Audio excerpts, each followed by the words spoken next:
Episode 151, A Terrible Family. Raquel's eyes widened hearing Lawrence's evil plan, and she clenched her hands in shock. What? How cold was he to be able to make such a decision without caring about her at all? You are all crazy. Raquel covered her mouth and murmured in a trembling voice. The people from these families were demons and madmen. They did not consider her as a family member at all. Just like Lawrence has said, she was just a chess piece. No matter what you say, the truth cannot be changed. You will be my wife, so I want to be as gentle as possible. To be honest, I like your looks and personality very much, so I don't want to be rude to you. Think about it carefully. Lawrence had a confident look on his face as he walked out with a smile, sure he would win in the end. Raquel covered her mouth, unable to recover from her shock. She didn't understand. Was she her father's daughter? Why was he able to do such a despicable thing even though she was his daughter? Her happiness was worthless in his eyes. All she amounted to was being exchangeable for money and the deal this business alliance would bring him. When Norman arrived, Raquel had yet to recover from her shock. Norman felt his heart drop, standing in the room and looking at his sister's pale face. Raquel, do you know what's going on? Norman's voice came to Raquel. She looked at him, and her thoughts gradually returned. She covered her eyes and said sadly, Norman, I can't believe it. I can't believe Dad agreed to sell me. Norman walked over and hugged her. I stopped considering him my father when I was a child, and he sent me away. I try to be civil for the sake of you and the family, but I will never forgive my father for doing this to you. Raquel hugged Norman and said, Norman, what should I do? I can't think of anything. She did not know what she could do. She wanted to go to Zach's place and feel the warmth of his embrace again. Zach had always made her feel safe. The only people she could trust were Norman and Zach. Even her cousin Harvey made her feel she could depend on him more than her father, and Harvey was a cold man. Raquel, Harvey said that you should take care of yourself. As long as you protect yourself from Lawrence, it's fine. They will report the engagement to the media, and you only need to wait a day. The day it is announced, we will come and save you. I do not need to tell you that Harvey asked if you are willing to leave the Cage family and sever ties with them from now on. Raquel's body stiffened and she looked up at Norman. Cutting off our relationship? Raquel muttered. Norman nodded and said, If you say yes, you will have nothing to do with the Cage family. You won't be a member of the Cage family anymore. Raquel trembled. This meant that she would have to sever her relationship with her parents. But so what if this chess piece broke off the relationship? They didn't need her anyway. But Norman... Raquel held Norman's face with her hands. She was sad, but she did not want to give up. Norman, I am willing to give up everything. My father and grandmother do not treat me like family anyway. But we are still so young. And if I leave, what will you do alone? Norman blinked. His beautiful blue eyes were soft and kind. He smiled as he held her hand. Even if you are not a family member, you will always be my sister. I only want you to be happy. As long as you are happy, I will support you. Today's decision is the best way to make my sister happy, so I support you. When in the future my cousin and I will completely control the Cage family, we will welcome you back. I'll work hard for that. So all you have to do now is be happy. I have promised our mother that I would be strong and protect my sister when I grow up. Raquel held Norman in her arms and cried as she stroked his hair. Me too. I don't care if you are from the Cage family or not. Norman, you are my little brother and my best friend. Tell my cousin that I have no desire to stay in this rotten family after this. All right. We will arrange things so that you can leave. Coming out of the bedroom and downstairs, Norman ran into his father, who was drinking with Lawrence. Dad, aren't you going to visit Raquel today? I don't need to see her to know that your sister is doing very well. Let's go. He barked and stood up. Norman lowered his head and smiled. Really? What a pity. It's such a pity because this might be the last time you'll see my sister as her father. Dad, you wasted it. It's a pity you do not cherish these moments. As he exited the house, Norman's expression became cold and hard. That expression had never appeared on his face before. Norman was 18 years old. From today onwards, he had to live as a man in this world and work hard to become stronger to protect the people who were important to him. In the night, Mark was anxious to go out. Ray advised him, "Boss, I think it's better if you don't go out. There's still some news about someone looking for you. If you go out with injuries and if you encounter anything, the wound is much better now," Mark said. "I'll be fine if I go out this way." He wrapped the clean gauze around his waist, put on a t-shirt, and scanned Ray's face lightly. Ray saw how stubborn he was and frowned. It was not easy. Mark's abdomen was injured. He had been resting here for 5 days, and he had to get out of here for a while. Today, Mark would go to see his sister. Ray knew for sure. "If anyone attacks you, you won't be able to hide your physical weakness. I know in your condition things might end badly. It would help if you don't act rashly when you are injured. But if you insist, I will go with you."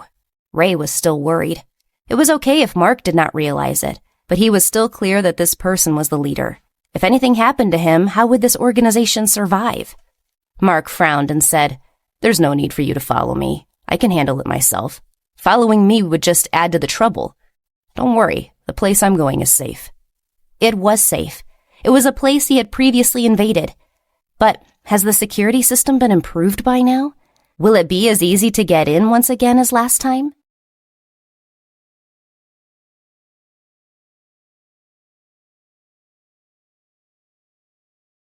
Episode 152, A Therapy Session.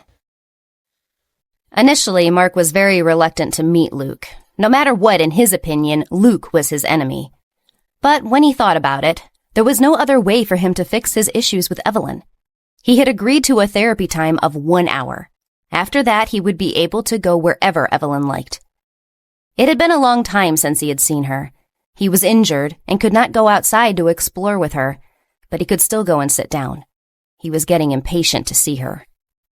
Evelyn had already arrived at Luke's house. She had recently discovered by accident that Luke was the mayor. She was shocked when she learned this information. She regretted being so informal with him. Fortunately, Luke did not put her on airs. With Harvey's help, Evelyn gradually accepted this important identity of his. "Thank you very much," Evelyn said when Luke himself opened the door. "It's an honor to have a mayor like you in New York City." Luke gently asked someone to serve her black tea. He smiled and said, "Thank you again, Evelyn. You seem always to be thanking me when we meet. I'm the one who is grateful to become a friend to you, and glad I can provide some help with this matter." Evelyn rolled her hair back to her ear in embarrassment and said, "I still feel embarrassed even after your comforting words. Please know my brother might have some feelings of resistance. You should know that I will not take offense no matter what he says." Evelyn was apprehensive that Mark would throw a tantrum at Luke. Today was the appointed day, and Mark said that he would come. After chatting for a while, Mark arrived. Evelyn was extremely nervous when she introduced the two of them. The two of them shook hands and sat down to talk as if it was no big deal. Evelyn pinched herself to reassure her mind this was not a dream. It was not a dream. Oh, and it was so peaceful. Mark was chatting openly with Luke. "So, you're willing to accept my opinions, and you don't mind me being with your sister," Luke's voice sounded. Mark nodded seriously. "It's okay. Although I'm often worried that a bad man will cheat my sister, you look like a good person, so there's no problem." Evelyn's heart skipped a beat as she stood at the side. She felt confused. Could it be that she had made a mistake? Is it true that her brother was not dependent on her and just protective of not wanting someone to hurt her? Then the reason he resisted Timothy was that Timothy had hurt her before. Although Mark was initially angry over it, she thought he eventually accepted it. Could it be that everything was because she was too self-conscious? It seemed that Mark was very normal. It was just that his way of expressing himself was a bit extreme. "Evelyn, what's wrong? What are you thinking about?" Mark's voice broke into her thoughts. Evelyn quickly returned to her senses and said awkwardly, Sorry, I was a little distracted." "Luke and I will have a private chat for about an hour. Can you wait for me here? I want to catch up with you afterward." Mark lowered his head carefully. Evelyn saw his expression and quickly said, Of course, I will wait for you. I haven't gone shopping for some time now. Maybe we could do that after you finish." "Okay, then." Mark smiled happily and followed Luke upstairs. The two of them walked to the study room. The moment the door was closed, the bright look on Mark's face disappeared. He fell on the sofa and said coldly, "Okay, the friendly act is over. I appreciate your cooperation." Luke leaned on the desk and looked at him. "Seriously? Pretending to be innocent in front of her? She doesn't know that you have this kind of personality. Are you going to hide it from her for the rest of your life? That's not possible. After all, your personality is your nature and it will eventually come out." Mark tilted his head, looked at him and said, "If she likes me, it doesn't matter if I have to be a superficial person for the rest of my life. If that's the way she likes me, I can never expose my true personality to her." Luke looked at him, sighed, and said, "You don't understand. What is scary is not what you already know, but what you can't see. If you hide all this, it will only make the distance between you and her greater, as she will continue to seek answers from me. Isn't that a good thing for you? You'll have the chance to take advantage of the situation." Mark snorted coldly. Luke smiled and raised his eyebrows. "You're right." Mark raised his brows stubbornly. "I'm not afraid of you. You don't have any advantage over me. She doesn't even remember you." Luke thought for a moment and said, "Yes, I thought it was a sad thing to be forgotten. But after hearing what you've said, I think it's good that she doesn't remember. Sometimes it was better to forget than to remember." If Evelyn still remembered the past, if Evelyn still remembered Luke, who knew how coldly she would look at him when she saw him again? Would she still be so calm and gentle? Would she be so close to him as she is now? She would look down on him or pretend that she had never met him before. After all, he was the one who had abandoned her. After that, he had never been by her side during all the suffering she had gone through. Why did he want to help Mark? Perhaps it was because he had long known that he was not qualified to win Evelyn over. He had not experienced pain for her, and he wanted to hold hands only when she was happy. Only those who have accompanied her through hell have the right to be with her. You should understand this. Mark narrowed his eyes and looked at him, his eyes surging. Luke poured him a cup of tea and placed it on the table. "Yes, you're right. And I haven't done anything yet. And don't think of doing anything in the future as well." Mark raised his brows, and his eyes were filled with warning. Luke still had a gentle smile on his face. Mark's fierce eyes did not scare him. "Don't try to scare me. I was not a good person before. I used to scare people, so the trick doesn't work on me. One day, if I am forgiven, maybe I will do something good. But the day she remembers everything, you will have a greater advantage than I." Mark glanced at him. Without saying anything, he turned his face away and closed his eyes. The advantage. When the truth was revealed, would he have the advantage over the others? The wound in his abdomen began to throb. Mark pursed his lips and quietly felt the pain. Evelyn, how long can our dreams last? Downstairs, Evelyn was sitting on the sofa. Probably afraid that she would be bored, Luke had put some books out there, and Evelyn's sharp eyes saw one book and opened it.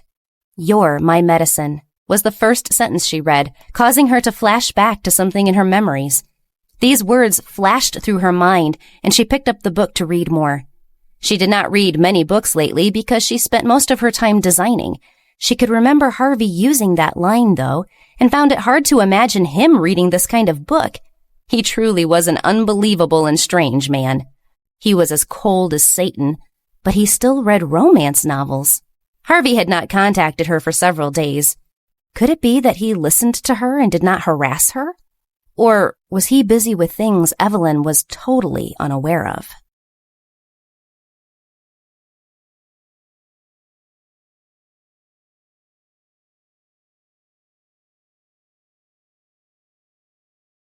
Episode 153, Forgetfulness and Love. Evelyn stretched out her hand and touched her cheek. The gauze had already been replaced with a patch, and the wound had almost healed. Even Alex was concerned about when her face would recover, although it was for the sake of the modeling. But didn't Harvey care? What an annoying guy. As she thought about this, Evelyn began to read with great interest. The bright sunlight shone through the French window as Evelyn dozed on the sofa. An hour later, Mark came out of the study impatiently. Luke could not help but ask, "Where are you going in such a hurry?" Mark looked back at him and raised his eyebrows proudly. "A date," he smirked. "By the way, did you tell her to take care of my feelings?" Luke shrugged. "I didn't want to say it, but I did." He looked down the stairs and saw Evelyn lying quietly on the sofa. Luke said, I'm not going down to her, as it's very stressful for me to lie to her. You can go wake her yourself." Mark muttered a few words before going downstairs. Evelyn was sleeping soundly on the sofa. Mark knew Luke was watching from upstairs, so he acted like a punk. Mark leaned down and kissed Evelyn on the cheek. He looked back and stuck his tongue out at Luke. Luke smiled bitterly. Mark woke Evelyn up and said, "We should go." Evelyn rubbed her eyes and asked in confusion, "Mark, is it over?" "Yes, it's over for today. We will decide on another time later on. Let's go," Mark said as he held Evelyn's hand. Evelyn asked in a daze, "Where's Luke?" "Luke is very busy. He apologized for not being able to see us out." "Oh, what a pity. I should have thanked him. But I will bring a gift next time," Evelyn said. Luke had been standing on the second floor the whole time, watching the two of them walk out. In the context of a girl holding a young man's hand, they made the perfect picture. Mark was always happiest when holding her hand. "Only those who dare to accompany you through hell will make you happy." Leaning against the wall, Luke silently lowered his head. The smile on his face gradually became bitter and lonely. Mark held Evelyn's hand outside the house and walked until they reached the main road. Evelyn looked down at their hands and felt that this was strange. Evelyn wanted to pull her hand away, but Mark held it tightly. He glanced at her and smiled. "This is it now. Didn't you say that I would be treated? We will be like before, so this is it for now, because I do not know what our future will be like. Maybe I will not be able to hold your hand like this anymore in the future." Evelyn opened her eyes wide. She did not know why, but when she heard his words, her eyes instantly became wet. "It's still strange that you two are siblings." Evelyn and Mark did not expect to meet Cindy in the dessert shop. Coincidentally, the two of them were holding hands when they met. Cindy did not hold back with her opinion. Evelyn pulled her hand out uncomfortably. Mark frowned unhappily. "What are you doing here?" Cindy glared at him. "I'm here to buy things. My brother is being discharged today, so I'm buying a cake to celebrate." "Ah, that's great." Evelyn smiled and lowered her head. Mark frowned and said, "Timothy is out of the hospital. Won't you go to meet him?" He felt that even if she and Timothy could not be lovers, they could still maintain a good relationship.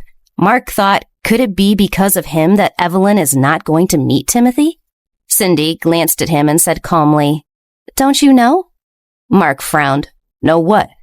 Cindy sighed and said, "My brother doesn't remember Evelyn anymore. He has forgotten about those things with Evelyn, so there is no need for her to meet him anymore. The next time we meet, Evelyn will only be my good friend, and my brother will be her best friend's brother." "What did you say? Did he truly forget?" Mark was shocked. "What? What is this?" Evelyn sighed and looked at Cindy. "Cindy, I still have to explain to Mark. You go back and take care of Timothy. We'll talk next time. When Timothy's health is better, I will go to see him." "Okay, then I'll see you later, Evelyn." Cindy waved her hand and left. Cindy thought about it when she walked to the door and turned around. "My brother did not take off the ring. He said that although he did not know the ring's meaning, he felt it was very important." Evelyn was stunned for a moment. She smiled and showed her hand. "Is that so? Well, that's good." Cindy also smiled and turned to leave. Evelyn pulled Mark over to sit down and ordered coffee. After telling him about Timothy, Evelyn concluded, "This is the best ending for Timothy and me. We can't go back."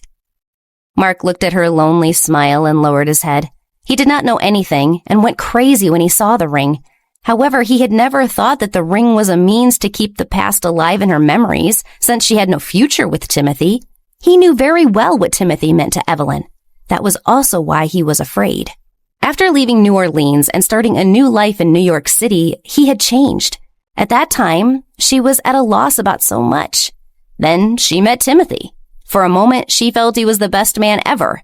She fell in love with him, and her life had a new meaning. She had found love, new dreams, and broken away from the past. So Timothy was unforgettable to her. But how was she able to let go of him so readily now? "Evelyn, are you sad?" Mark asked with difficulty. Evelyn nodded and said, "Of course I'm sad. I cried fiercely when he asked me if I had come to the wrong room that day and he didn't recognize me. Because this time, Timothy finally completely abandoned me. He walked into the distance and there was no place for me with him anymore. But I did not blame him." Mark was confused, and he couldn't help asking, Why?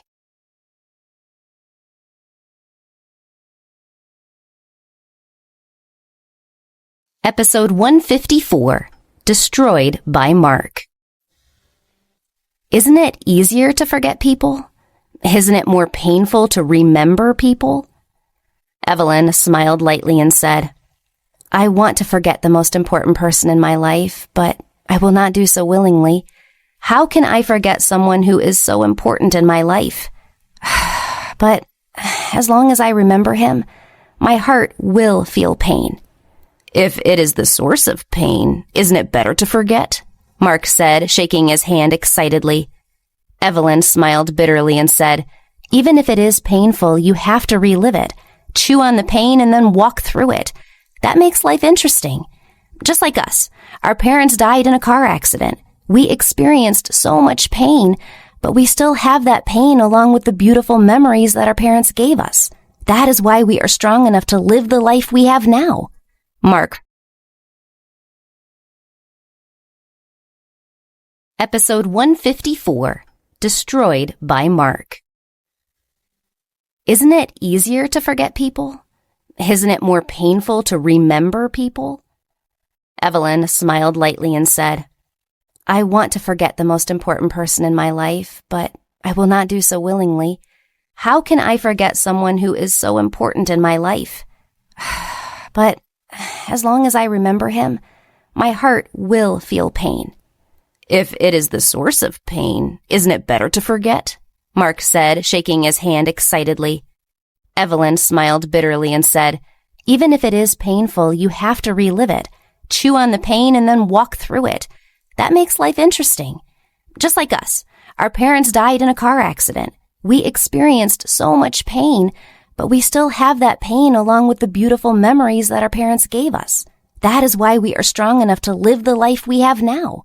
Mark froze on the spot. His ears kept buzzing, and his wound started to hurt again. It was so painful, and even his heart began to ache.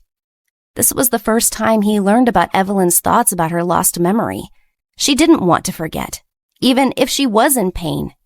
But he erased it all. The 16 years she had spent together with her parents had all been wiped out because he could not bear to see her pain any longer. Mark had never regretted his decision. He firmly believed that everything was for Evelyn's good. But now he was at a loss. He had tampered with her memories. Was it right or wrong? After all, they were such good parents. The first 16 years of her life were blissful, but he had erased it completely. So, are you doing this for yourself or her? A voice suddenly sounded in his mind, scaring him. Mark's face turned pale. He did not want to think about those memories. He did not want to think about them ever again. I have to leave, Evelyn. I'm sorry. I have to leave right now. Mark stood up and almost fell in his haste to leave her. Evelyn opened her eyes wide and felt that something was wrong with him. She asked, Mark, what's wrong? Are you not feeling well? Mark looked into her clear eyes. Those eyes didn't know anything. They just kept believing in him. It was hard for him to accept it. Mark shook his head and said, I'm fine. It's just that I suddenly remembered that I still have some matters to attend to. I'm sorry. I need to leave. Mark rushed out of the confectionery store and got into a taxi, ignoring Evelyn's shouts behind him. It was all chaotic. Mark was a mess. He told himself that he had done the right thing, but his mind was filled with scenes of Evelyn smiling when she was with her parents. Those scenes shattered one by one in his mind. They were all destroyed. Mark had personally destroyed them. Did he do the right thing? After Evelyn settled the bill and left the dessert shop, Mark was long gone. Standing in the middle of the crowd, Evelyn frowned deeply. What in the world was going on? She couldn't understand. She saw that Mark had left in a panic. It could be that there is an important exam or competition. He forgot it, but he doesn't dare to tell me. He is afraid I will scold him. Evelyn could not help but laugh innocently, thinking about the young man's worries. What an adorable dork. She decided to be an open-minded sister. Even if the school called to tell her, she would not get on him. After all, her brother was so good. What did it matter if he skipped a competition or an exam or two? Evelyn turned around and started walking down the avenue. When she crossed the street, She saw the advertisement for the design competition up on a billboard. She stopped and looked at the vast sign, totally overwhelmed with emotions. She was well prepared only because Harvey hadn't bothered her yet. Just as she was thinking about that, her phone rang. Evelyn was excited. Evelyn quickly took out her phone and saw Alex's name. She answered it quickly. "What? You sound unhappy. Is that how my call makes you feel?" Alex asked her when he heard her lack of emotion at his call. Evelyn rolled her eyes and sighed weakly. "It's all your fault. Every time you call, you ask about my face." "Of course. Your face is necessary for advertising. Do you know how long it will take for you to recover?" Evelyn rolled her eyes and said, "The expensive cosmetics you gave me are useful. It is healing as fast as possible. What else can I do?" Evelyn was full of admiration for Alex in some aspects. He bought a bunch of cosmetics for her because she was the model for his clothing. Alex nodded, satisfied, and said, "You can try some clothes today. My clothes are ready." Evelyn blinked. "Go to the company?" Okay. I happen to have time, and I'm outside. Can I come over now?" "Yes, just come to the design department and find me," Alex said and hung up. Evelyn held her phone, her heart full of thoughts about going to Harvey's company.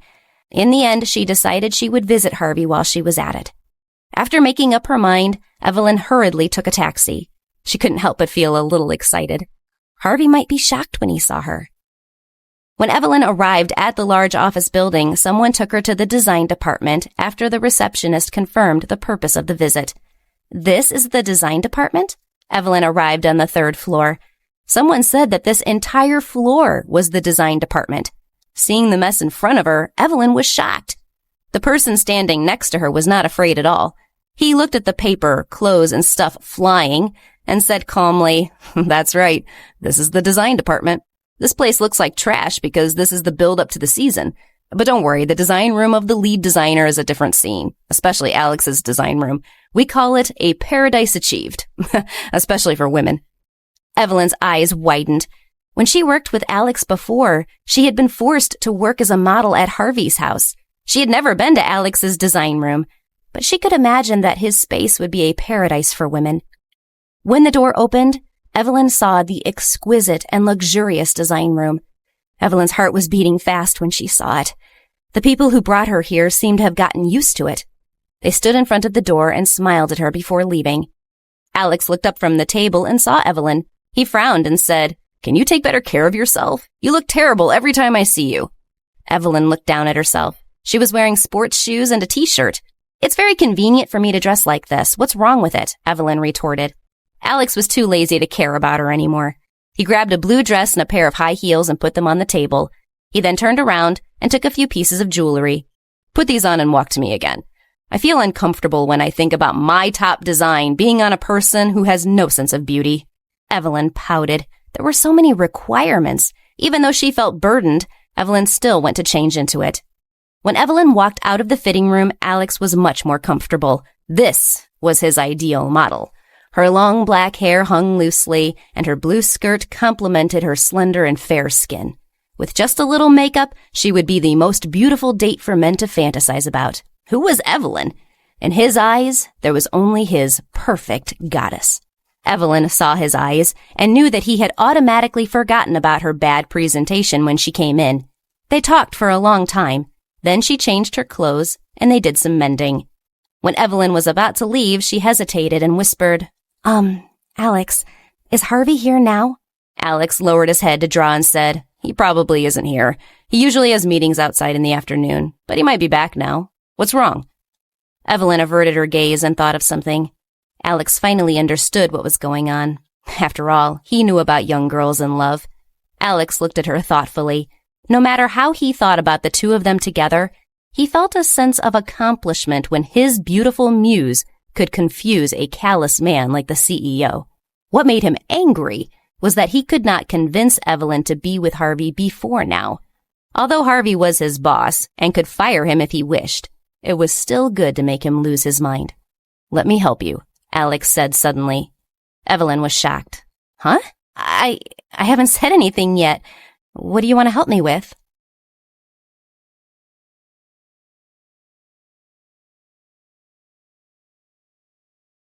Episode 155, Alex's Help. Alex looked at Evelyn with mischievous eyes and answered her question. I will help you get into the CEO's office. Don't you want to scare him? The afternoon was the busiest in the assistant's office outside the CEO's office. The staff had to go to various rooms, confirm reports, and stay generally tied up. Alex blocked the line of sight, and Evelyn took the opportunity to enter the CEO's office. Silently closing the door, Evelyn looked at the empty CEO's office and sighed. Sneaking in just like that was inconceivable. Evelyn blinked her eyes and looked around. She was excited. This was where Harvey worked every day. Evelyn's heart raced. In her mind, men were most handsome when they got all serious at work. When Harvey worked, what kind of expression would he have on his face? She could bet he would be stubborn-looking and firm in his best business face. Evelyn got excited for a while before she got down to business. She was here to scare Harvey, so she could not let her imagination run wild. According to Alex, she should hide under his desk and jump out to scare him when he returns. Evelyn nodded and walked to the CEO's desk. There was Harvey's pen and some documents on the table. Evelyn was startled and unconsciously picked up the pen. Did he sign every day with this pen in his hand? The last time she saw him, he was also holding this pen. It was old, but it seemed to be very expensive. Well, it was probably something from someone important. From his father or mother? After looking at the pen for a while, Evelyn suddenly heard a noise outside the door. Evelyn's heart slammed hard against her rib cage, so she hurriedly squatted down and hid under the table. The gap under the desk was quite large, but it still felt strange to squat under the desk. It felt as if the top of the table was about to touch her head. If she were to kneel, it would be very tiring. Furthermore, she realized that her backside would still poke out, so she had no choice but to spread her legs and sit on the ground. Now that she thought about it, was she stupid? Why did she change into a dress and put on makeup to scare Harvey? No matter how she thought about it, it did not seem right. Could it be that Alex had tricked her? No way. When she was hidden, she realized that she still had the pen in her hand, but it was too late to put it back. She heard the door open, and then Harvey's voice sounded. The performance in men's clothing last month did not rise, but declined instead. Are you kidding me? Isn't the money we spent paying dividends yet? I'm sorry, sir. I'm sorry. I'll start looking for the reason immediately. Please rest assured, I promise to figure out what we can do to improve performance next month. Don't make me need to chastise you again on this matter. Get me the numbers we need. Evelyn heard footsteps approaching and was so scared that she covered her mouth and tried to stay hidden. Harvey talked to someone, and there were more than one or two footsteps. It seemed like a large group of people had come in. What was going on? She had thought Harvey would come in alone and she would scare him. However, she could not do that in front of this group of people. She would be so embarrassed. Evelyn covered her mouth tightly and tried her best to comfort herself. It was all right. It would not be a problem if she hid here and did not make a sound, because Harvey always looked up. He had a high and mighty look, so he would not lower his head to look at her. It was fine. Harvey wouldn't notice, and she would only come out after those people left. Evelyn tried her best to ensure her presence was not discovered. She did not know if it was simply good luck, but Harvey did not look down. He sat on the chair and crossed his long legs. Harvey only cared about talking to the people that came with him. Evelyn didn't understand what they were talking about, but she knew that Harvey was having a meeting with these people. Blinking her eyes, Evelyn realized for the first time that Harvey was using that magnetic voice to talk about serious things. It had a kind of indescribable charm. She also saw Harvey's long legs, swaying waist, and the vital part she couldn't avoid. The pants were just pants, but from her point of view, she felt lecherous, making her blush and her heart beat faster. Evelyn covered her mouth with her hand and moved it to her eyes. She was extremely ashamed of herself. Harvey's leg changed position, and he almost kicked Evelyn as he moved. Evelyn dodged, and the pen slipped from her hand and rolled to Harvey's feet. Harvey looked down and saw a pen and a slim person who was about to pick it up. He turned to her, and in shock, their eyes met. Harvey had no idea what was going on. Evelyn was under his desk. What was she doing under his desk? Evelyn was about to cry. She didn't scare Harvey at all. If she couldn't scare him, would this whole thing look suspicious and crazy to him? Evelyn looked at Harvey and quickly made a shushing gesture with a pleading look. Harvey blinked his eyes, and the corner of his lips unconsciously curled up. "Sir, what happened?" Harvey looked at the men and said, "I'm sorry, but you all need to leave. I have something I forgot that I must attend to." Evelyn's heart was in her throat. No way. Harvey wasn't planning to toy with her, was he? No, don't do this. "Sir, we need to complete this meeting to meet the deadline." The others in the room did not seem to understand the dismissal and pushed back at him. Harvey said, "The pen fell under the table." "Ah, well, since your assistant is not here, I will pick it up for you," the person closest to him said. "I'll do it myself," Harvey said calmly. "You guys think about the distribution plan for the autumn fund while I pick up the pen." Evelyn looked confused, but this was the CEO, so no one outright challenged him. As soon as Harvey finished speaking, everyone started to get nervous. Harvey squatted down, and Evelyn let out a sigh of relief. Her face was red as she looked at Harvey coming closer. Harvey also looked at her and smiled before he planted a kiss directly on her lips. Evelyn did not dare to struggle or make a sound and could only let him kiss her. After Harvey kissed her, he moved closer to her ear and said in an extremely low voice, "You are impudent. Why are you hiding here? Are you trying to do something bad?" Evelyn's eyes widened and her face turned red. She felt wronged. She just wanted to give him a scare. Why was it that it seemed like she was doing something perverted when he said this? Harvey raised his eyebrows and sat up again. He coughed and said to the men, "Well, let's finish whatever else you need to discuss with me." The meeting had been scheduled to take about half an hour, and only 10 minutes had passed, but he could no longer pay attention to what his men were saying. He only wanted to tease Evelyn now. After another 10 minutes, Harvey reached his limit. "About the following, let's call it a day. We'll talk about the rest tomorrow morning. I have a headache." Harvey interrupted the man who was talking.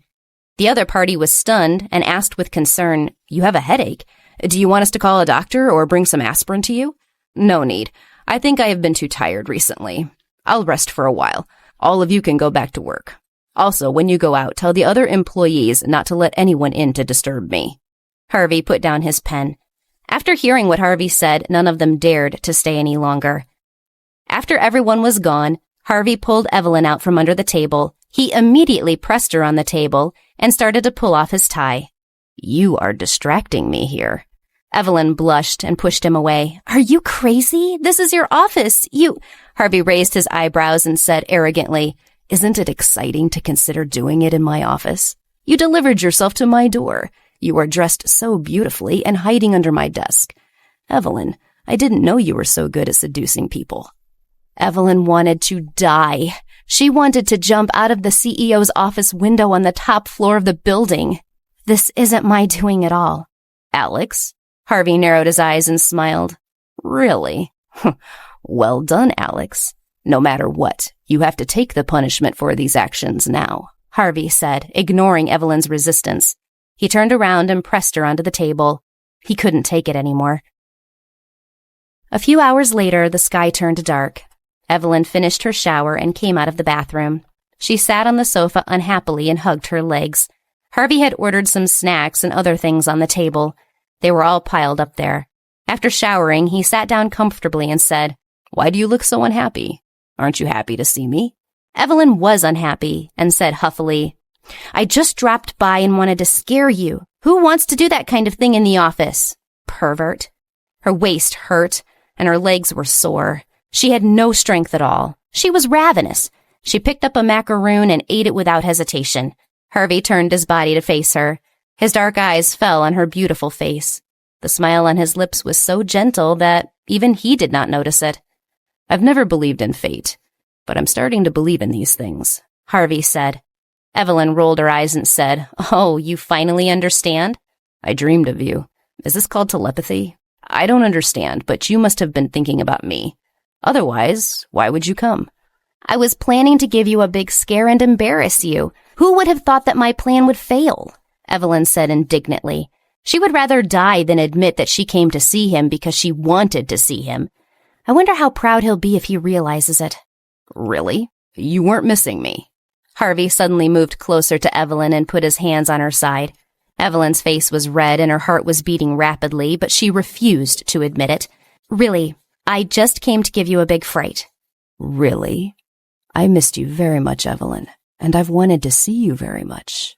Don't you miss me? Harvey whispered into her ear in a low, seductive voice. Evelyn's ears turned red.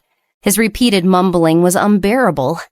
Evelyn's lips moved slightly, and she softly said, "A little bit. Just a little bit." Ha! I knew it. I am Harvey Cage, after all. How could you not miss me? He asked, raising his eyebrows, very proud of himself. Evelyn's heart was filled with tears. I lost. Evelyn knew that Harvey was so busy these last few days because of his family matters. Once he told her about what had been going on, Evelyn stopped asking. In short, it was enough to confirm that he was busy. After leaving the office, Harvey took Evelyn home. After that, he went to ask Zach about the current situation. When Evelyn returned home, she thought about calling Mark. His phone was turned off when she tried, stunning her a bit. She couldn't remember when Mark's phone was turned off the last time. No matter when she called, he always picked up, and most of the time, he would pick up immediately. Evelyn didn't know why, but she had a strange feeling.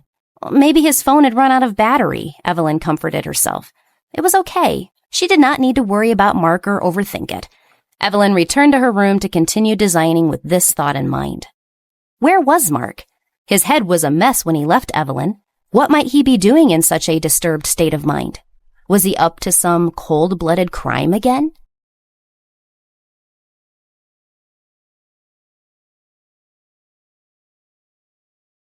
Episode 156, The Inevitable. Mark was in the bedroom of his secret safe house, drinking heavily. Crystal and Ray were downstairs, looking up the stairs with heavy hearts. I can't take it anymore. I will get the boss, Crystal said, standing up. But Ray said, he looks so bad. I wouldn't advise going in there. But he's injured. He can't just sit here drinking like this. Crystal was worried and anxious. Ray thought and said, he can't not do anything to me. But you are a woman, and I can't guarantee what he might do to you. And he is quite drunk as well. I will be fine, Crystal said, blushing. If the boss wanted to do it, she could do it, because she liked him. Ray thought for a moment and agreed with her. He nodded and said, you can go and try to get him to talk. Crystal nodded and walked upstairs to Mark's room. She knocked on the door and walked in. The curtains were drawn and the room was dark. Mark was sitting on the floor, leaning against the bed, surrounded by empty liquor bottles. Crystal did not expect him to drink so much. She was shocked and quickly knelt beside him and said, Boss, you need to stop drinking. You are still injured. I will help you to the bed. Mark glanced at her, smiled, and said, It's you, Crystal. Crystal nodded and said softly, Yes, boss, it's me. Don't worry about me. I'm just passing the time, Mark said. Crystal smiled bitterly. Passing the time? What a lame lie. How could he drink so much for such a boring reason? Something must have happened, something that made him very sad. Boss, let me help you to bed. It's cold here. If you're bored, there are other things you can do. Like what? Mark suddenly moved closer to her and asked with a sultry tone. His eyes were covered with a drunken glaze. Crystal's heart suddenly beat wildly for half a beat. She stammered, You could read. Really? Isn't that even more boring? The only thing that can make people happy and forget everything is making love, right? Mark smiled evilly. He hooked her chin with his finger and asked, Do you want to do it with me? Crystal's eyes widened. What was the boss talking about? He took more than the initiative to ask her this kind of question. Crystal blushed and was tongue-tied for a long time. She knew her boss was drunk. But this was the only chance she had. After this, he might never say such a thing again. When he was sober, the boss would never say such words. Yes, I do, Crystal swallowed hard and replied. Mark tilted his head. Oh, you like me? Yes, I like you, Crystal nodded. The first time I saw him, I thought he was powerful and cold, and I liked that. When I saw the other side of him that day, I wanted him even more, Crystal thought. Let me ask you, am I handsome? Very handsome. Am I charming? Of course, you were very charming. Can there be women who don't love me? No, As long as you take the initiative, no woman could refuse you. Really? That's great. Mark laughed. Mark let go of Crystal and lowered his head sadly. You can go now. It would be best if you don't like me anymore. I will not sleep with you. Crystal was startled and quickly said, Boss, you're mistaken. I don't want anything. I feel that you're not in a good mood right now. I can stay by your side. I don't need your company, Mark said coldly. I don't need any woman in this world. Those who like me and those who don't like me don't matter to me. I only want one person. I only want her, just her. So it doesn't matter how many women like me or how many hate me. Even if the other women go crazy, I can see just that one person I like. However, that woman made me feel that everything I did was wrong. I wanted to give her a beautiful world. I wanted to love her and make her happy. But I seem to have done something wrong. It's all wrong. Why did it turn out like this? I screwed everything up. I'm so scared. If Evelyn remembered everything, she might hate me for what I did. Plus, I did something wrong. Could it be that I am doomed to lose her for my decisions? Do we have a future or not? Mark's words stung Crystal's heart. Her eyes were red when she walked out. She went downstairs. When Ray saw her like that, he apologized. I'm sorry. I shouldn't have let you go up there. Who is it? Crystal asked. Who worries him so much and causes him to be like this? Ray blinked his eyes in a daze. He didn't know what she was talking about. But Wayne understood what she was saying. He had been with his boss for the longest time. After that year of studying abroad, he came back determined to hide his past and not be exposed. He knew that Evelyn was the most important person in Mark's world. Looking at Crystal, who was about to cry, Wayne said, Don't be jealous. Don't try to compete. That person is the one who brought the boss out of hell. No one can compete with a person like that, no matter how hard they try. Meanwhile, Evelyn worked on her design at the table. Since she was designing men's clothes, she was doing the designs keeping Mark and Harvey in her mind. Evelyn had designed a set of clothes suitable for Mark by 11 o'clock in the evening. She decided to make another set for him to wear. She was becoming bored, so she drew Mark's portrait. Evelyn felt herself growing sleepy, and she fell asleep on the picture. She had a dream. In the dream, she was tying Mark's tie. In the dream, Mark was a bit shy. Can I be your brother? He asked as he grabbed her sleeve. Of course you can. You are my brother. From now on, we will be together forever. Yes, I want to be with you forever. I will never be separated from you. Strange. So strange. You're my brother, and we've been together since we were kids. The scene changed, and a truck suddenly crashed into them from the side. A man wearing a mask had a fierce look in his eyes. No. Ah! Evelyn woke up from her dream and gasped for breath. She looked around, and she saw her familiar home. Evelyn ran her hands through her hair, and her breathing slowly smoothed. Calm down. It's just a dream. It's okay. Evelyn blinked her eyes and looked at the drawing pressed under her. Evelyn gently smoothed it out. Mark. She recalled the scene in her dream. The school uniforms that the two were wearing. Strange. Mark and I should not have worn that uniform. It was just a dream, though. Shaking her head, Evelyn put down her pen and prepared to take a shower. The wind blew in from the window, blowing Mark's drawing to the ground. Mark still did not know that some things were already starting to collapse. It won't take long for the entire mirror to shatter after the first crack appears. It was as if someone had handed over the key to a secret door, and it was opening, bit by bit. When curiosity would grow more potent, it was inevitable that Evelyn would walk through that secret door. But would she be able to bear the truths kept hidden on the other side of the door?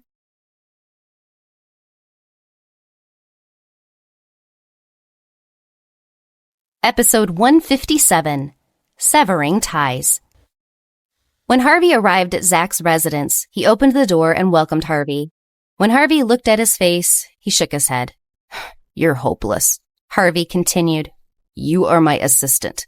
Don't you feel ashamed of yourself? Didn't I tell you that you are only looking for trouble seeking Raquel's father's approval? Do you need to be thwarted by your good deeds?" Zach smiled bitterly and said with some shame, "I think it would be best to fight for it if we can fight for it. Please understand why I did this. If those people had hearts, they would not sell their daughters for money and business. He is a member of the Cage family, and I promise he will never feel ashamed of selling his daughter. Why do you care about such a person? Raquel said she would break off her relationship with him," Harvey said coldly as he walked in and sat on the sofa. Harvey had always been a man of few emotions. He did not feel anything when it came to things like severing relationships. However, Zach disagreed. After all, it was about family. Although they had gone too far, he was still trying his best to salvage the situation. He was afraid that even Raquel would be sad if she severed her relationship with her family. Zach was naive. Every time he went to talk to them, he was attacked. Leonard was proud of the deal he made for his daughter with the Hines family. He did not feel guilty at all. "In the end, I just can't see through it," Zach said as he poured a drink for Harvey. Harvey raised his eyebrows and said, "Your personality flaw that strives for perfection should be treated as soon as possible. In this world, not everything can be perfect. You have to worry about your happiness and Raquel's. It's not a big deal to sever the relationship with her family now. Those people won't be able to do much for the next few years. With Norman around, it's only a matter of time before Raquel is taken back into the family. They have a deep brother-sister relationship." Zach thought for a moment and said, "Well, that's true. Norman's future potential is limitless, and he won't let Raquel go. He will convince them." "Has the operation started over there?" "Yes. This Sunday's headline will announce the marriage between the Hines family and the Cage family. Lawrence probably can't handle Raquel, so they are worried. I've already written the new press release, but I think Raquel might be in danger when it's published. I don't know what he will do if Lawrence gets angry and embarrassed," Zach said worriedly. "At that time, I will go to Raquel's side." Harvey nodded and did not object. "That's what I mean. Make sure the timing is tight. We will act on the morning of the news release. When the report comes out, we will save Raquel. We can hold a press conference immediately and let Raquel talk about this personally to ensure all goes smoothly. The problem is after that." Zach nodded and sat down. "Your grandmother will make trouble for you. They would want to have nothing to do with Raquel in the future after the Cage family loses face in front of so many people because of her. The trouble would fall upon Harvey, was the real problem. After all, Harvey couldn't get away without facing consequences, and his grandmother would make things difficult for him." Harvey smiled coldly. "So what if they know I did it? What evidence do they have? It is their word against mine without any evidence, and I am not easy to bully." Zach looked at him and did not say anything. Things were not as simple as he had said, but he did not know what to say. Now that he had settled on Raquel getting out, she would have to leave the Cage family. Right, Zach said. "You called me when you returned from New Orleans and asked me to investigate a criminal. I have the report here." Zach handed it to Harvey. Harvey took it and stood up. "All right, don't worry about these for now. Raquel's safety and well-being is the main point." Zach nodded. Harvey took the documents and left.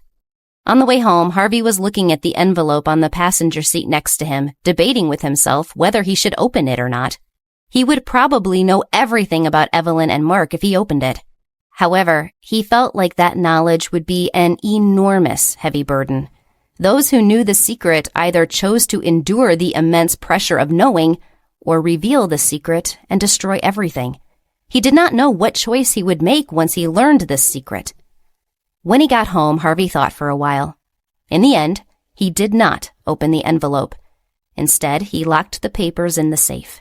It was better not to know this secret for the time being. In New York, the neon lights were shining, and in one of the high-rise apartments, a framed picture of a ferocious man was propped up on a table. The laptop was turned on the table next to the image. The screen showed a picture of Mark and Evelyn. The man, sitting on the sofa, took a sip of his wine and said, looking at the photo, "I didn't expect you to be killed, but we are brothers. I will kill the person who killed you on your behalf. I have already found the photo you sent back. When I finish my mission in Cambodia, I will kill that brat. I will make sure that he dies miserably, and I won't let his family off the hook." Brother, don't worry. Let him see the sun of this world for a few more days." As the man spoke, he poured the wine into his notebook. The picture of Evelyn and Mark flashed on the screen and flickered a couple of times before the screen went out and shut down. Mark did not know that one of the assassins he had killed that day had managed to rip off his mask. The real reason was that there was a microsensor on his earring. He had taken his picture and sent it to his brother. To be exact, Mark had never thought that a murderous devil like the ferocious Ace Roberts would have a brother, or that his brother would be a trained killer as well. All this was unknown to Mark and Evelyn. She was happily preparing for her competition. She felt that everything else in the world had nothing to do with her. The most important thing for her right now was the design competition. Of course, she had to complete the contract before that. Mark had told her not to be a model. This time she had no choice but to act first and tell him later. Because of the delay in her face healing, she had to go out early on the weekend to shoot with the Cage team. And it was the morning that New York City was in turmoil. The daughter and heir of the Cage family, Raquel, declares that she has completely cut off all ties with the family. The family is so rich and successful, so why the separation of a daughter from her family? The daughter of the Cage family, Raquel, is leaving the family. The headlines of all the major newspapers and news stations were all about this. Instantly, the dull lives of most people were injected with the new gossip. Hey, it can't be. The Cage family has a legacy that has cultivated over who knows how many generations. This Raquel wants to sever her relationship with the family? Why? Could it be so hard to be a lady from such a wealthy family? Someone on the bus had bought a newspaper and discussed it with those around. Evelyn, who was sitting behind them, also saw the newspaper. She widened her eyes in shock. She remembered Harvey mentioning that Norman's elder sister, his uncle's daughter, was indeed one of his favorite people in his family. Oh my God, she wanted to leave the family. Thinking about the old woman Evelyn had previously encountered, she suddenly understood why Raquel would do this. Speaking of which, Harvey said that he was very busy recently. Could it be that he was busy with these things? At the same moment, Lawrence saw the newspaper and was furious. He shouted angrily, "Crazy! The media are crazy! How can they publish such a report? Shouldn't today's top story be about his marriage with Raquel?" He was prepared to make a statement on behalf of Raquel at the press conference. What was this all about? Turning around and going upstairs, Lawrence felt that this matter had something to do with Raquel. He had to ask her what exactly was going on. Lawrence knocked on Raquel's door, but there was no response. Lawrence knew Raquel's temper and did not wait for her to open the door. He took out his key to open the door. "Raquel, explain this to me clearly. What is this news you've spread to the world?"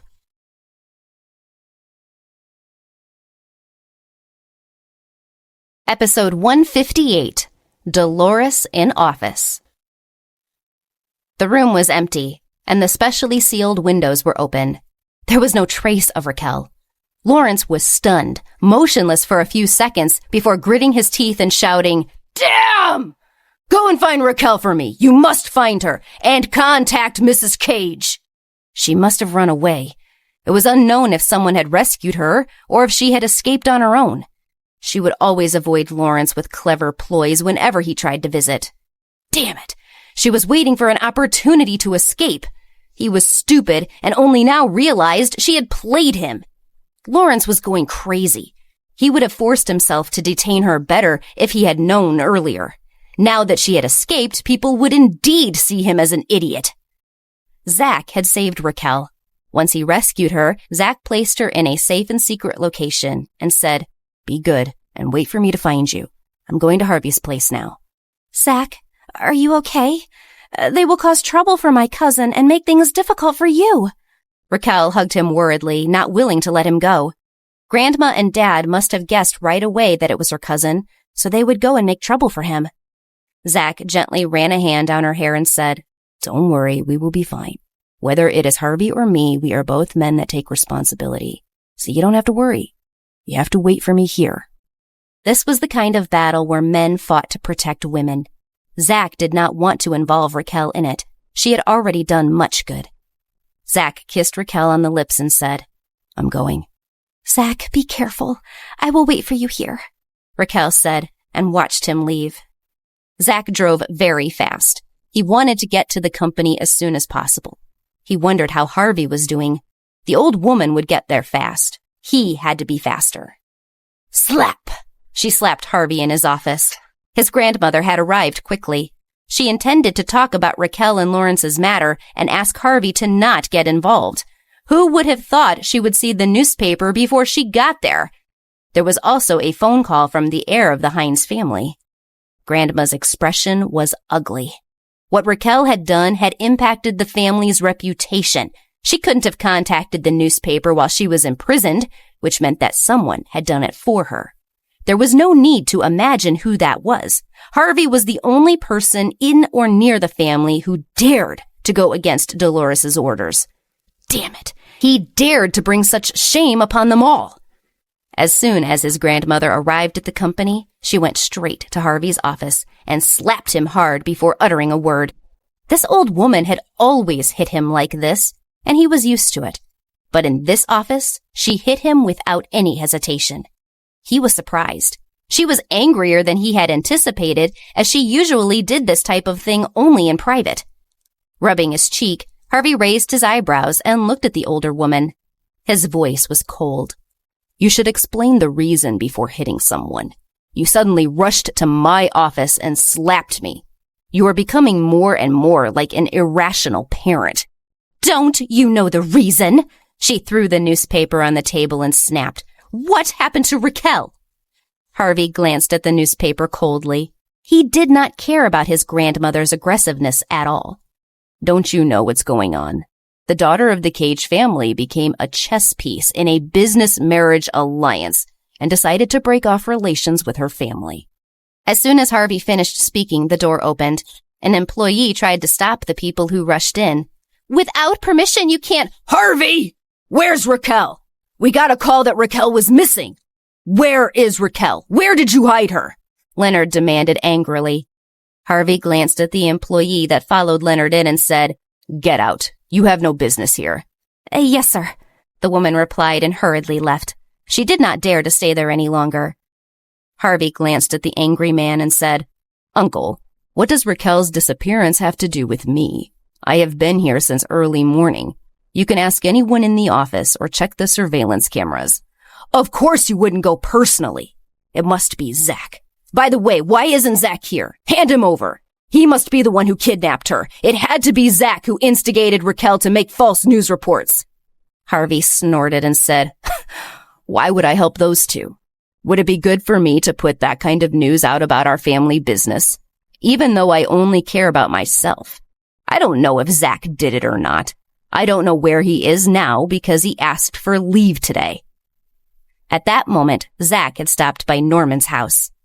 My dad and Grandma both went to the company. My cousin said that he would hold a press conference there right away. Zach, you should have arranged it. Let's officially announce it to the media now, Norman said firmly. Do we have to do this? Is there no room for negotiation? Zach hesitated for a moment. He was still worried that leaving the Cage family would hurt Raquel's emotional well-being. The only thing we can do now is turn the situation around. The personal guards of the Hines family and the Cage family have been deployed. They're looking everywhere for my sister. If they find her, they might take her directly to get married. My sister has to leave the family, Norman said firmly. He did not think his father would let his sister be happy under any circumstance of her own choosing. His father would not give his sister a chance to be happy. All right, Zach replied. Norman nodded. He took a deep breath and said, I will go to my cousin's place to help him. Zach, you need to settle matters with my sister. She's in your care. With a heavy sigh, Zach returned to his car. This time, Zach did not want to make any mistakes. He turned the car around and went back to where Raquel was hiding. Zach entered the room. Raquel saw him and asked worriedly, Why are you back? Did something happen on the way there? Did they find this place? Zach looked at her and took a deep breath. Suddenly, he knelt on one knee. Zach took out the ring from his pocket. He looked at her affectionately and said, Please marry me. I bought this a long time ago to propose to you one day. If you stay with me now, you will need to break off ties with your family and no longer have the perfect life you used to have. You will no longer be the heiress of the Cage fortune. But I promise you that I will give you 100 times more happiness than you've had. If you don't have a family, I will be your family.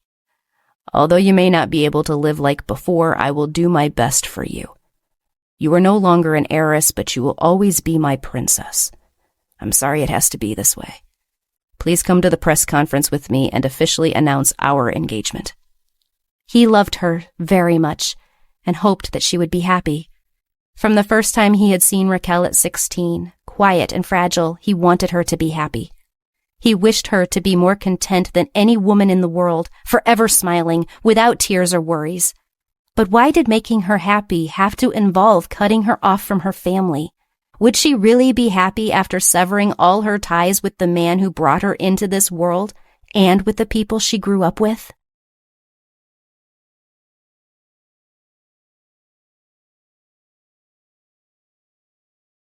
Episode 159.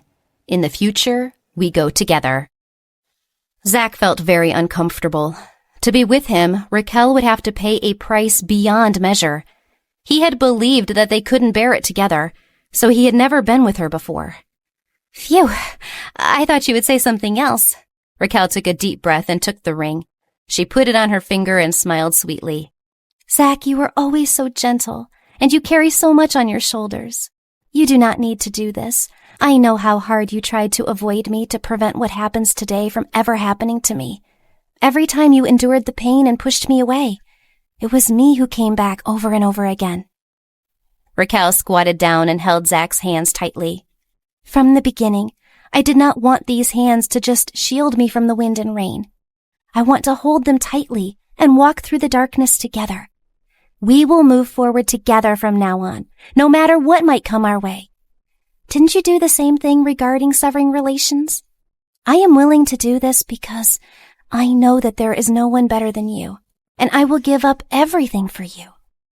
So let's go together. Take my hands and take me to the press conference. Let's make a stand together for our future. Zach was so touched that tears welled in his eyes. He was almost 10 years older than Raquel, but she was the one comforting him. Zach held her hand tightly and took a deep breath. I will make you happy, Raquel. Raquel nodded, her smile still firm. She was frightened and confused, but she would be brave for Zach. She was willing to do anything for him. So she was no longer the young heiress protected by her family. Now she was just Raquel, the future Mrs. Givens. The place where Zach had hidden Raquel was behind the stage of the press conference venue. Zach felt that there was no better place than this to adapt to sudden situations. The reporters were already preparing to cover the big announcement as they gathered into the space. Behind the stage, Zach held Raquel's hand tightly and said, I can't go up with you. I will be right here. If there are any problems, I will rush out. Zach, I am not a vase. Don't forget that I am a lady of the Cage family. This kind of thing is nothing new to me. Raquel gave him a comforting smile. Zach looked at her and wanted to smile back. But there was nothing he could do. He had felt ashamed that she could not be with him with the blessings of either family. It was disgraceful. Although Raquel did not think so, he knew that to be the truth. The press conference had begun. Raquel walked up and gave a slight nod to the media. Then she opened her red lips under the flash and said, I want to reply to everyone's questions regarding the report this morning. The report is true. I, Raquel Mead, will sever all ties with the Cage family from today onwards. The cameras clicked and lights flashed, and the buzz in the room grew louder. Raquel knew that she would have to begin a new life. Let's go together, Zach. I don't want to be imprisoned by this gorgeous, cold-blooded family anymore. Although I can't help but feel sad now, let's go together into the future. This is bad, Mrs. Cage. There's a live broadcast going on now. Harvey's office door was closed, and someone burst in from outside. The man hurried over to Mrs. Cage and showed her the screen. It was the press conference. Raquel was explaining why she had left the Cage family. Raquel, I heard that you are determined to break off your relationship with your family because you are not happy with the marriage alliance they brokered for you. Don't you think this traditional method for arranging marriages is too cruel? Perhaps it is not cruel and works for some, but I have someone I love. He is an amazing man, but my parents did not give him a chance because he is not from a high-ranking family.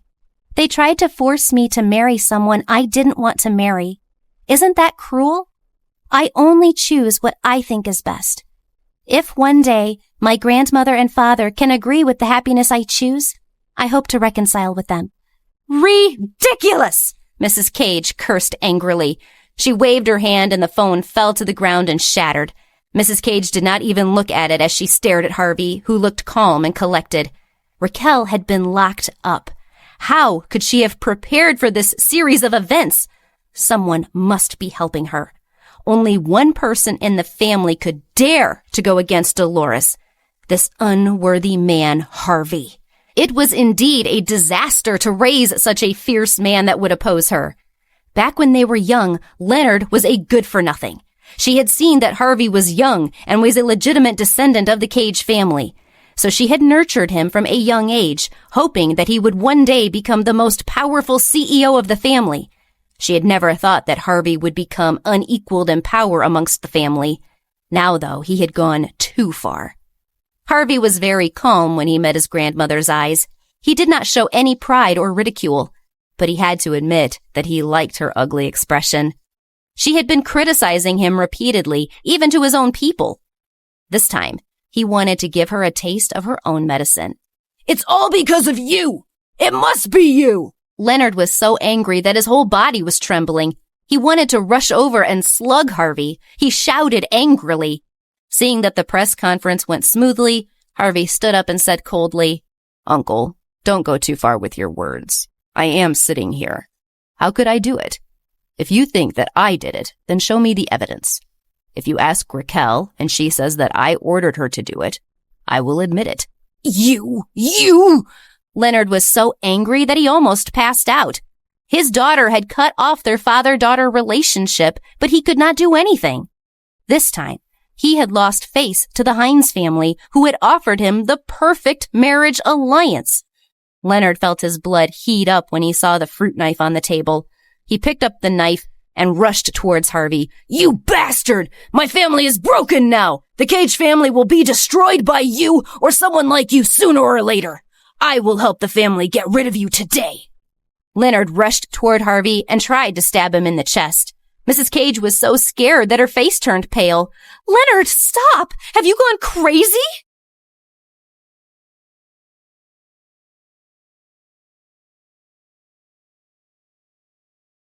Episode 160, Raquel Faces Leonard. Harvey had been enduring all the drama patiently, but he didn't want to get entangled with them further. He never thought that Leonard would charge at him like a madman. Harvey lifted his hand coldly and grabbed Leonard's wrist. Leonard was no match for Harvey. He dropped the knife to the floor. Harvey said coldly, "If you want to kill me, bring a gun. If a knife could kill me, I'd have died long ago." Norman pushed the door open and took in the scene. His eyes widened in shock. "Dad, Harvey, this is—" Harvey glanced at Norman. He had no interest in humiliating the father before his 18-year-old son. He let go of the screaming Leonard and said, "Norman, your father is too excited. Take him away." "Dad, we—" Before Norman could finish, Mrs. Cage rushed up and slapped Leonard hard. She barked, "Bastard! He is the CEO of our family's company. Injuring him is the same as hurting any of us. Is your brain damaged?" This slap stunned everyone in the room, and everyone froze in place, unsure what to do next. No one expected the old woman to hit Leonard. After a while, Harvey curled his lips and said with a faint smile, In Grandma's eyes, nothing is more important than the company. As long as I am the CEO of the Cage Group, I will be able to sleep without worries." These provocative words made Dolores shiver in anger. She stared at Harvey and said sternly, "Don't think you can sit in that chair so smugly. You have repeatedly crossed me, and I have warned you many times. This time, I will not let you off lightly. You wait and see. The more you refuse to compromise, the more I will demand of you. I will see how long you can laugh." After Dolores finished speaking, she turned around and left furiously. Norman hurried over to his father. He lowered his head and persuaded his father to leave with him. The office was finally quiet. Harvey did not know that this quiet did not extend to Evelyn, who was now entering the building. Evelyn was so unlucky that she was going to cry. She had come to the company to film an ad. Before the bus arrived, she already knew that the Cage family's daughter had broken off relations with the family. Evelyn had seen the press conference. She was still thinking that Harvey must be in deep trouble. She was waiting for the elevator, and when it arrived, the fierce matriarch of the Cage family came out. Mrs. Cage was also slightly stunned when she saw Evelyn. Immediately, she said in a cold voice, "You had to run here to the company? Have you no shame?" Evelyn was stupefied by the scolding that came at her. When she got over the shock, anger suddenly took hold. She had come to film an advertisement. Why was she being scolded? "I don't know what you're talking about. I am here to shoot an advertisement. Just because you're an elderly person, that doesn't mean you can scold others indiscriminately," Evelyn retorted unhappily. Seeing her here, it was evident that the old lady had quarreled with Harvey. After arguing with Harvey and not getting any results she hoped for, she tried to vent her anger on Evelyn. But Evelyn was not that easy to bully. She wouldn't be charged with a crime just because she was in the wrong place at the wrong time. Her tone made Mrs. Cage even angrier. What kind of thing was this? She did not know where this wild girl came from, yet she still dared to behave atrociously in front of her. "Don't think that you won't be in trouble just because you hooked up with the CEO of this company. Be careful. He can't even protect himself, so you definitely won't be able to live the good life you are plotting." Mrs. Cage snarled and left. Evelyn blinked and looked at her back as she complained unjustly. "Who does she think she is, talking to me without knowing the facts?" There was no need to say anything. After riding the elevator and entering the design department, Evelyn knocked on Alex's design room door. Alex looked up at her, and then his eyes fell on the 2 sets of clothes in front of him and asked, "Which one do you think is more beautiful?" Evelyn was uninterested in his question, but did say, "They're both pretty good." She was still worried about Harvey. She had seen Harvey and Mrs. Cage at odds with each other a few times. Mrs. Cage tended to slap Harvey when she was mad. Evelyn wondered if she had struck him again this time. She really couldn't understand this family. Grandmothers usually loved their grandsons the most. What was going on with this woman? Alex frowned. He pushed his glasses and said expressionlessly, "I want you to pick out the dress you think is most suitable for you. A model needs to fit the clothes. Only when you and the clothes are perfectly compatible can I sell that dress." "Oh," Evelyn said. Her eyes finally fell on her clothes. She pointed to a light purple chiffon dress and said, "This one is the best. It has a brown string and a pair of high heels. It suits Autumn very well." Alex nodded and picked up the clothes.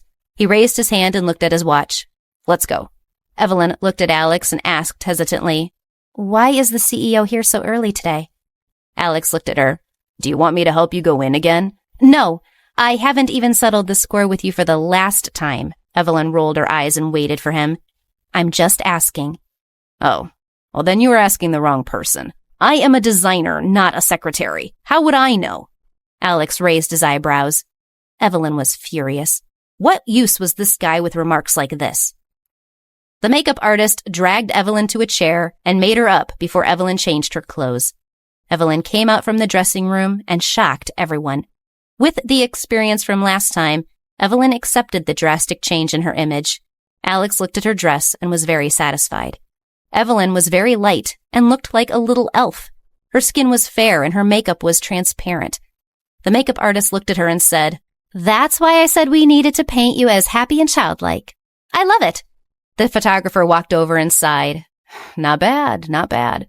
It's been a long time since we last shot this look. I've seen the ad for summer. This time, we'll try to get a better shot." Evelyn wanted to finish the shoot as soon as possible, but when she saw the pool filled with daffodils, the corner of her mouth twitched. This scene was a little familiar. Could it be that ice was added to the water? Why was it steaming? Wasn't this the studio pool Zach had used for the summer advertisement? Are you kidding me? Don't tell me there are ice cubes in the water. Evelyn grabbed Alex and asked. Alex frowned and said unhappily, "Are you paranoid? Why would I add ice cubes? The little smoke machine released the look. Didn't I say that this season's theme inspiration is foam? I want you to splash in the water." Evelyn was speechless. She hated water. She was always at odds with water, afraid of thunderstorms, terrified on rainy days, and almost drowned in a water tank. Thinking about it, nothing good came to her in the water. I hope nothing goes wrong this time. Harvey's office was quiet when his phone rang. Zach's voice came from the other side. "Sir, is everything over? Raquel and I have already finished here. We're going to her house to pack up." "Yes, it's done. However, Raquel's father became very emotional and tried to stab me with a knife. You both need to be especially careful." "I got it. Also, thank you, sir," Zach said sincerely. Harvey raised his eyebrows. His voice was still cold. "Zach, next comes the real war. That old woman is furious this time. With me helping you and Raquel at this critical time, she will mobilize all her power. She will probably hold a shareholder meeting to dismiss me. This time, I will move to take the company's reins from her completely. If she asks to dismiss me, I will turn the tables. So quickly take care of your matters and help me. I need you to turn your attention to this now." "Yes, sir. Please hold off for a few days. I will be there," Zach said and hung up the phone. Holding the phone, Zach could imagine that the impending storm would be dangerous. Harvey was taking a huge gamble, but Zach wanted to bet with him. This wager had to pay off. If the old woman lost, the CEO would be able to completely deprive Dolores of all her power over the company and her family's lives. In that case, Raquel might not have to suffer anymore. "Raquel, for you, I will do my best to help the CEO defeat the rest of the Cage family." They went to Raquel's house after that to pick up a few of her belongings, and they arrived just when Leonard and Norman returned. Leonard had felt humiliated and was seething at his daughter's actions. Did Raquel walk into the lion's den willingly? Leonard had tried to stab Harvey in a fit of rage. Would he try something similar to punish his daughter?